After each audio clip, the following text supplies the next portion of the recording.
Happy Friday. Today I'm going to be making some chocolate zucchini bread. I've got self-rising flour, cocoa powder, vanilla extract, a stick of butter, chocolate chips, 2 large eggs, white sugar, and a large zucchini. In a bowl with this grater, I'm going to grate this whole zucchini in here. I like to use the large grates because it makes the best bread. I've tried the smaller grate before and it didn't work as well.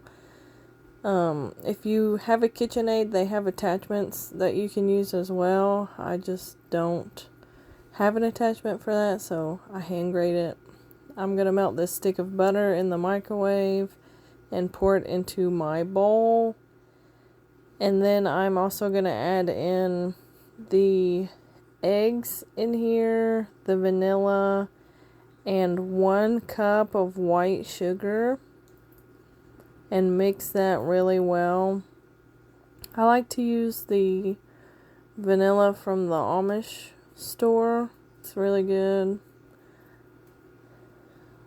So like I said, I'm mixing this together, and then I'm going to add in 1/2 cup of cocoa powder and mix that in.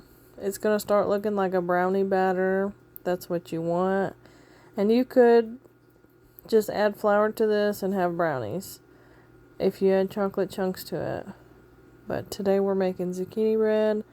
I'm going to add in 1 1/3 cup self-rising flour here.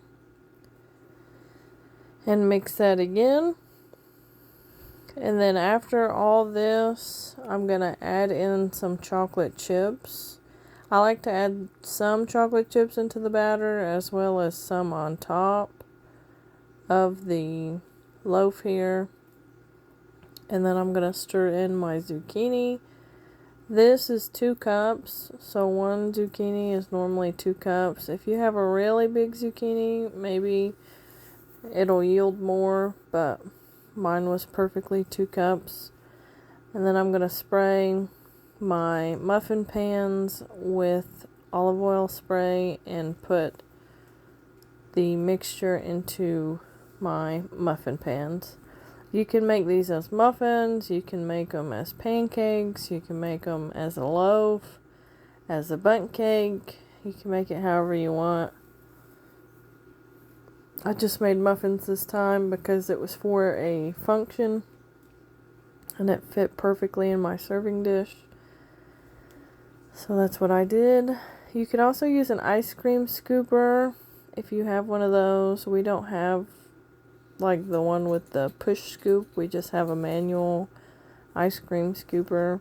And then these are going to go in the oven at 350 degrees for about an hour, or until a toothpick comes out clean in the middle. It's not going to be perfectly clean because of the chocolate chips that's in there. So, but you just don't want it to be runny when you bring your toothpick out. Some crumbs is perfectly fine. And then here's the printed recipe as well. If you want to take a screenshot, you can.